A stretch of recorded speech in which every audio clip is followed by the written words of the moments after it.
You are about to witness a truth more unsettling than you ever imagined. Empaths can become the architects of their own prison. The very gift that allows you to feel every nuance of another's sorrow, joy, and fear can also shackle you in invisible chains. Imagine a finely tuned instrument designed to capture the subtlest vibrations of human emotion. Yet left uncalibrated, it becomes a relentless vortex sucking you dry. You, an empath, stand at the edge of a vast abyss drawn in by echoes of others' wounds.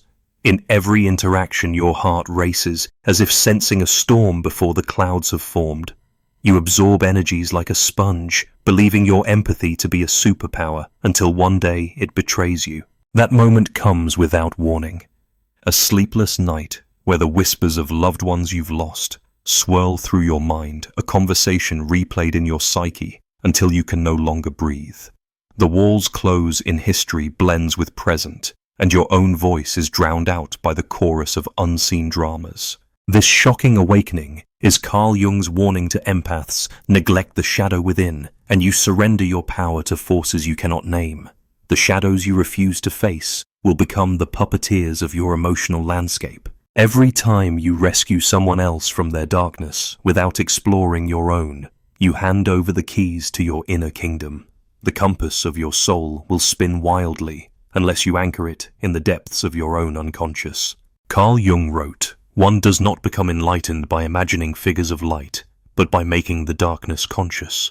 As an empath, this journey into your own shadow is not optional. It is the battleground on which your emotional freedom will be won or lost. The great question now claws at your mind. Can you afford to ignore the whispers of your hidden self any longer? You carry a secret contradiction in your chest. The deeper your empathic gifts, the wider the chasm that can form inside you. On one hand, you are a luminous mirror.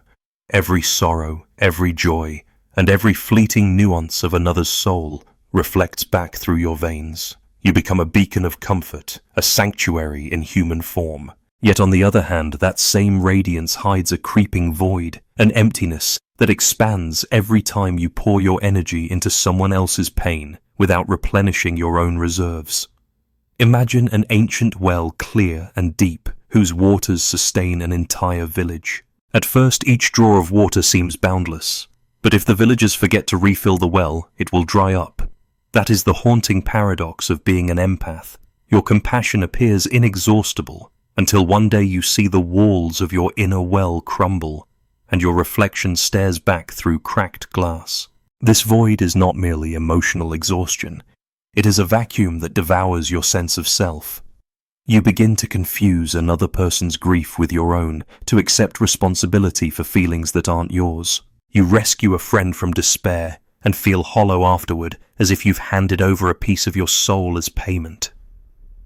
Over time, you wrestle shadows at the edge of consciousness, moods that surface, unbidden anxiety that pulses through your limbs, and a creeping sense that you no longer belong to yourself. Here's the paradox. Your empathic strength masks a vulnerability so profound that you may never sense it until it's too late. Like a master diver who knows every current, yet forgets how to swim in still water, you can navigate other people's emotional depths superbly, while drowning in your own silence. If you are an empath, ask yourself the great question that powerfully haunts this journey. Have you ever wondered why your own compassion sometimes feels like a trap? In moments when you extend your hand to soothe another's raw wound, do you sometimes feel the sharp tug of your own tearing flesh? This question unearths a central tension: empathy as gift and as guillotine. You are wired to sense danger in the form of unspoken anguish, hidden rage, or grief that trembles beneath another's smile, but wired too to absorb that danger as if it were oxygen. Every time you offer solace, you inhale a storm of unprocessed pain. If you never exhale that storm, if you never turn your empath vision inward, the tempest becomes lodged in your psyche. It is here at this crossroads of compassion and collapse that many empaths stall. They seek to heal the world while neglecting their own wounds, believing that self-care is self-indulgence. They mistake retreat for weakness. Yet the secret is that, without pausing to tend the fractures in your own heart, every act of empathy risks widening them. The paradox grows sharper when you realize that your ability to feel is also your Achilles heel. For most people, emotional pain arrives in clear containers. You lose a job. The heartbreak is neat. You quarrel with a friend, the anger is contained.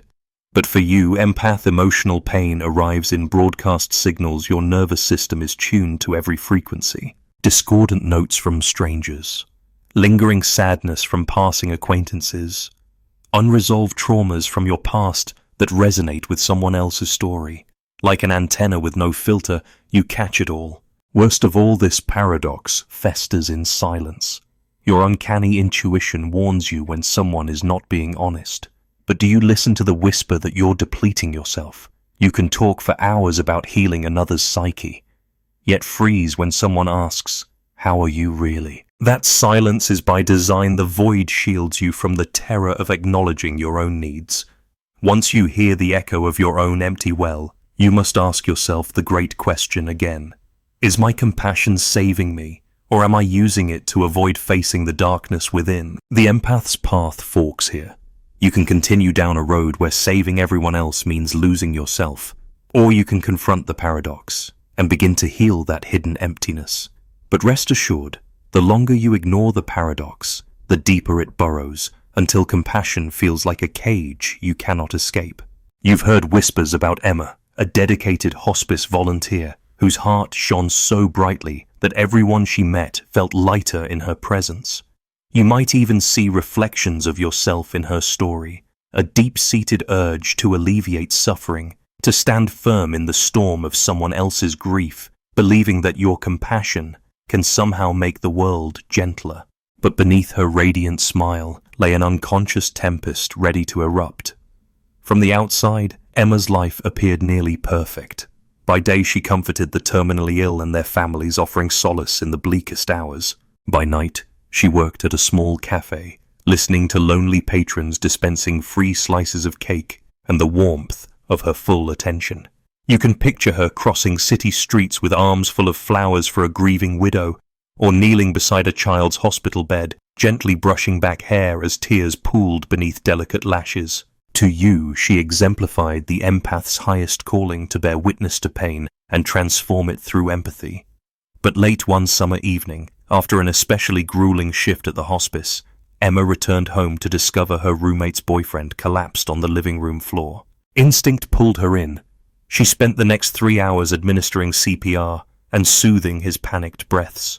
When the paramedics finally left, Emma leaned against the hallway wall, heart pounding, as if she'd run a marathon she never intended to join. Instead of relief, she felt a hollowness spreading through her chest. In the days that followed, shadows tracked her every step. You might recognize this, a creeping exhaustion that no amount of sleep could banish. Emma began to mistake her own fatigue for anxiety about another's health. She replayed every moment in that living room, every shallow breath he drew, until her own lungs felt empty, as though they too had nearly given out. The faces of her hospice patients danced at the edge of her vision, and she woke at night to phantom wheezes and imagined pleas for help.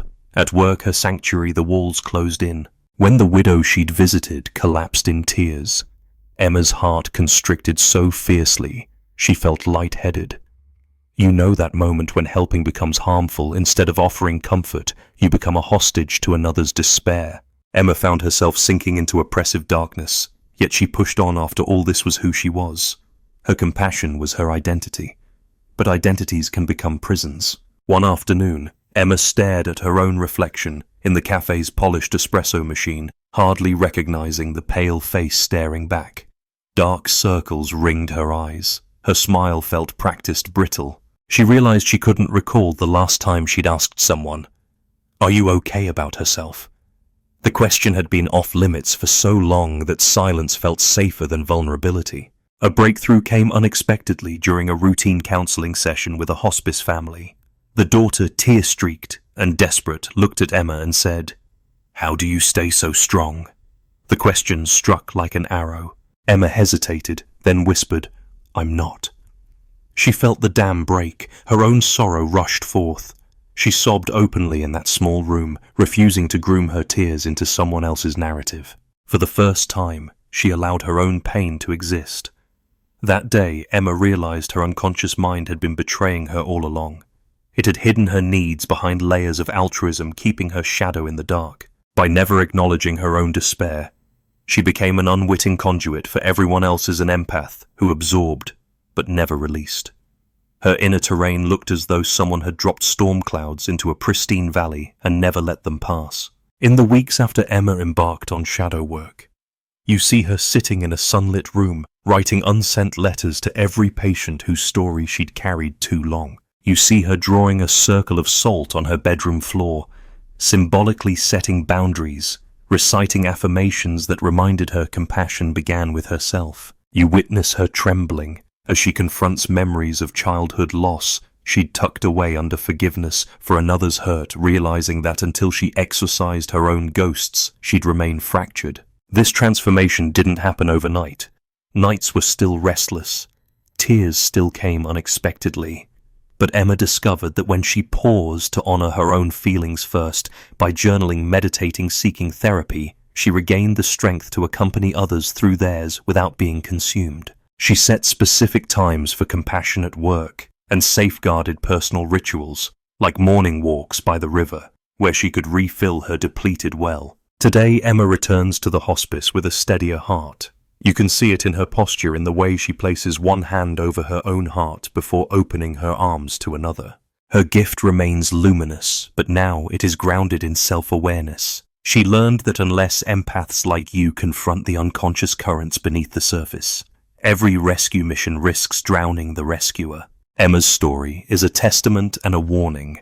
Your empathy can be a bridge or a black hole, depending on whether you heed your own shadows. Let her journey ignite a spark in you, compelling you to explore the hidden corners of your psyche before they collapse your inner world. You stand at the crossroads of ancient wisdom and modern science, where the terrain of the human psyche unfolds in layers both luminous and shadowed. To pierce the mystery of empath oversensitivity, you must first understand the unconscious forces that shape your inner world. As Carl Jung declared, until you make the unconscious conscious, it will direct your life, and you will call it fate. Your empathic nature is no exception. These invisible currents surge beneath your awareness, steering your thoughts, emotions, and choices. Imagine your psyche as a vast theater. You, the conscious ego, occupy the stage center, delivering soliloquies of compassion and kindness. Yet behind you, hidden in darkness, the shadow lurks unacknowledged feelings, repressed memories, and primal instincts you'd rather forget. These elements form an ensemble that influences every scene, often without your permission. For empaths, the shadows harbor unprocessed pain from ancestral traumas and past relationships. Without proper engagement, these shadows project onto others, causing you to absorb their distress as if it were your own. Viktor Frankl, the Austrian psychiatrist and Holocaust survivor, offered another lens, the will to meaning. He noted that suffering, if unexamined, can destroy the will to live, but when confronted consciously, it can yield purpose. You, an empath, face a unique double bind. Your sensitivity exposes you to abundant suffering, yet your unconscious resistance to your own pain can erode meaning. If you never interrogate your shadows, you risk sacrificing your sense of purpose on the altar of unrelenting compassion. Friedrich Nietzsche's insight cuts even deeper. He who fights with monsters should look to it that he himself does not become a monster. And if you gaze long into an abyss, the abyss will also gaze into you. Every time you immerse yourself in another's darkness without anchoring into your own, you risk becoming that abyss. Your empathic gifts morph into emotional contagion.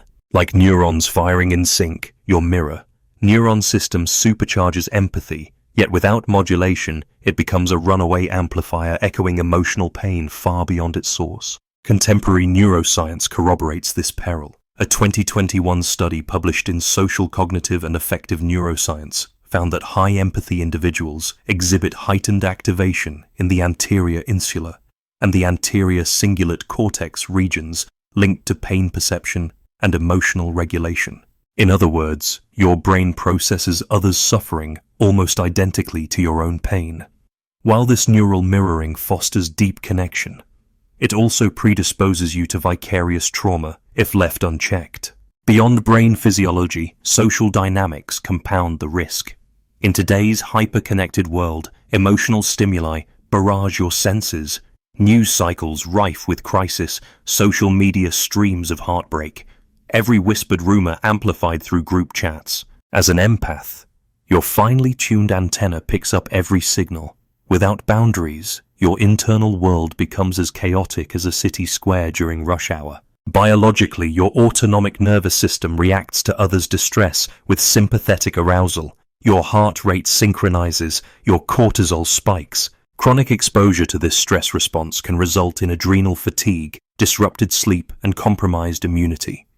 In a 2023 survey of mental health professionals, 68% of self-identified empaths reported symptoms consistent with burnout syndrome, exhaustion, cynicism, and reduced efficacy at work and in relationships.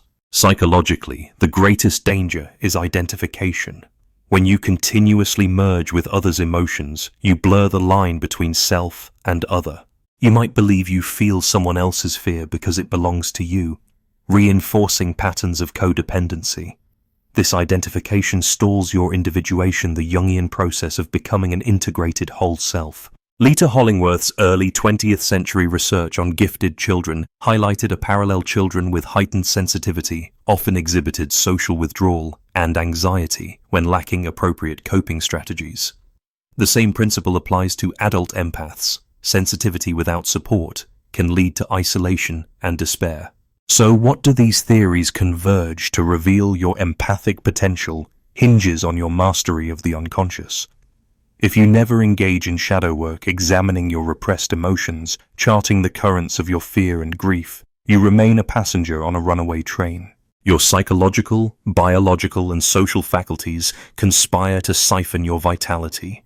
Yet when you confront these shadows, naming them, feeling them, integrating them, you ignite your individuation, reclaiming the power that once slipped through your fingers. Consider the tale of Narcissus inverted. Instead of fixating on his reflection in the water, you must dive beneath the surface where shadows stir.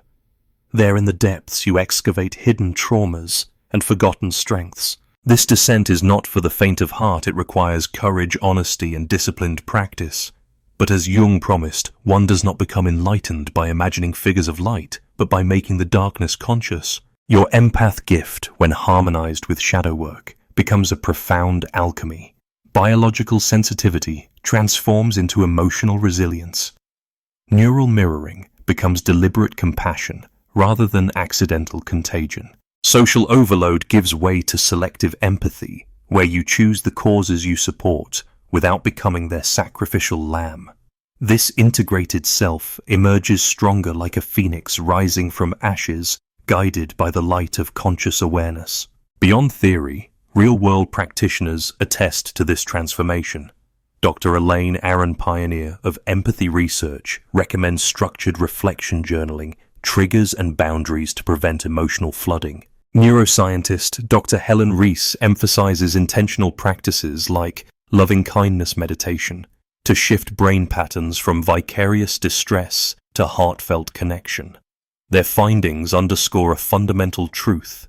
The path to empathic mastery lies in the marriage of ancient shadow work and cutting-edge science. As you ponder these insights, remember that theory without application is like a compass without a map. The next sections will equip you with tangible strategies to navigate your unconscious currents and harness your empathic power without peril. Your journey into the psyche continues deeper, darker, and infinitely more liberating than you ever dared imagine. You might believe that avoiding your shadow simply postpones discomfort, yet every ignored fragment of your unconscious festers like an unattended wound, sending silent toxins through your spirit. Research in the Journal of Affective Disorders reveals that individuals who habitually suppress their emotions are 45% more likely to experience chronic depression and anxiety over a 5-year period compared to those who express feelings openly. As an empath, you're not just suppressing your own emotions, you're digesting a buffet of unprocessed sorrow, fear, and rage that isn't even yours. Perhaps you've noticed subtle signals: a tremor in your hands after consoling a friend, a hollow ache behind your eyes as you scroll through tragic headlines, or the inexplicable urge to isolate yourself on Sunday afternoons. These are not random quirks, they are SOS flares from your unconscious, desperate for attention. First-hand accounts from high-empathy therapists describe clients who, after years of holding space for others, report feeling biologically drained heart palpitations, recurring migraines, and even digestive disorders. One therapist confided, "I thought exhaustion was part of the job. It wasn't until I collapsed backstage after a session that I realized my body had become a battlefield."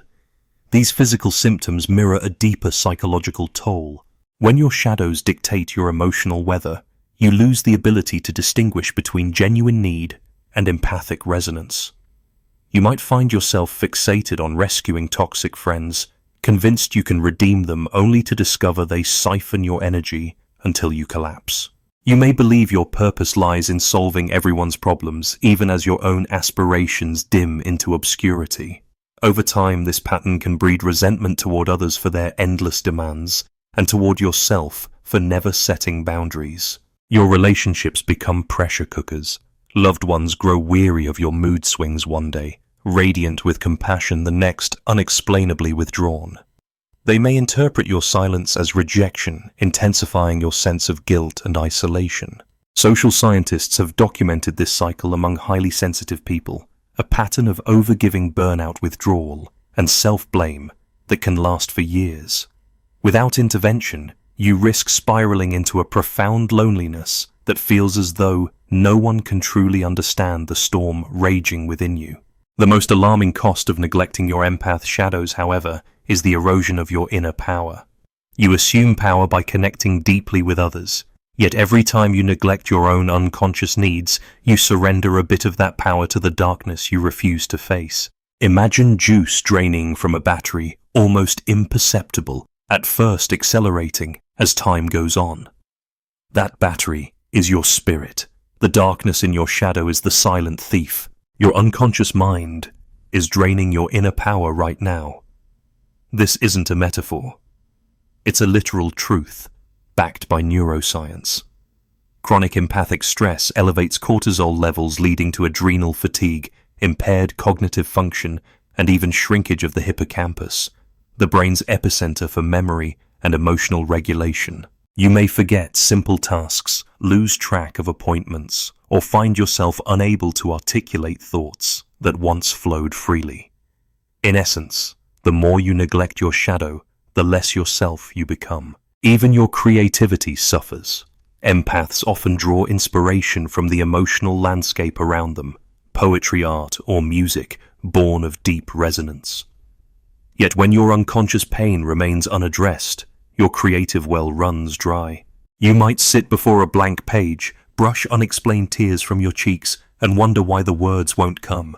This creative blockage is your psyche's last resort. It compels you to either face the undercurrents within or risk the loss of expression itself. These unseen consequences might feel distant now, a problem for later. But shadows don't wait. They accumulate. It's much like a glacier creeping forward, silent, slow, devastating, when it finally reaches your doorstep. One day you'll stand before the mirror and barely recognize the person staring back. Eyes dulled, posture collapsed, spirit muted. Take this as your warning. Empath, the true cost of ignoring your shadows is everything you hold dear. Your health, your relationships, your creativity, and ultimately your sense of self. Silence is your alarm bell, empath. A low resonant gong that reverberates through your bones whenever your inner well is in danger of running dry. When the world's clamoring emotions fall away and you feel that sudden hush at the edge of your awareness, pay attention. This is your unconscious mind signaling a breach in your boundaries.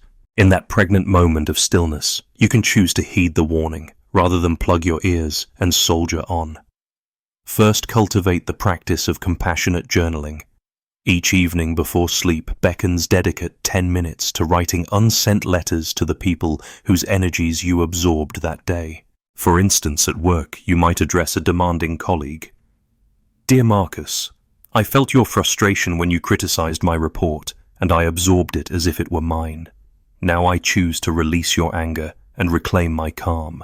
This ritual helps you distinguish your feelings from theirs, preventing emotional contamination in your professional life. Second, establish energy boundaries by scheduling buffer periods between interactions. Imagine you're a teacher who meets students back to back. Instead of diving immediately into the next conversation, take a 5-minute walk around the building or practice 3 deep diaphragmatic breaths. When you return, ask yourself, whose feelings am I carrying? Then consciously exhale those that don't belong.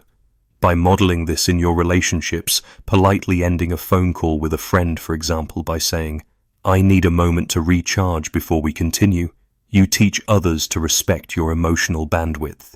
Third, implement silent retreats in microdoses. Carve out 30-minute blocks of solitude during your week, free from screens or conversation.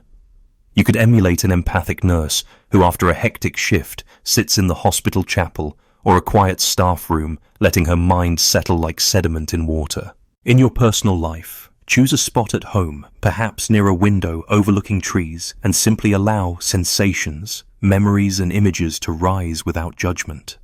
This practice strengthens your ability to sit with your own shadows rather than absorb everyone else's.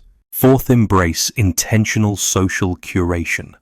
As an empath, not every friendship or project deserves your full bandwidth. Reflect on a scenario where you reluctantly agreed to host an emotional evening with a friend who leans heavily on your support. Next time, propose an alternative. Let's grab a coffee for 30 minutes instead of an open-ended evening. That way, I can be fully present for you and still honor my own needs. Over time, you'll learn which connections uplift you and which deplete you, and you'll cultivate a circle aligned with your energy rather than opposed to it. Fifth, integrate creative shadow work into your routine. Choose an expressive outlet: painting, improvisational dance, or composing a brief melody centered on your own unspoken emotions. If you're a software developer who typically channels empathy into user interfaces, try spending an afternoon doodling abstract shapes that symbolize your hidden anxieties. Let the shapes guide you. Observe whether jagged edges appear, indicating unresolved tension. This tangible exploration allows you to externalize your shadows and transform them into art rather than inadvertently projecting them onto others.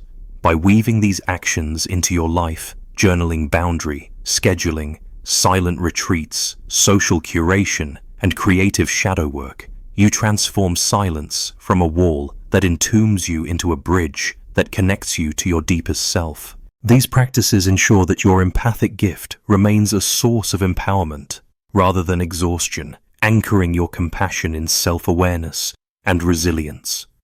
You stand now at the threshold of 2 destinies: empath, one path leading you further into the darkness of uncharted shadows, the other guiding you toward a luminous integration of heart and mind. The ultimate truth chills your spine and ignites your spirit until you embrace your shadow.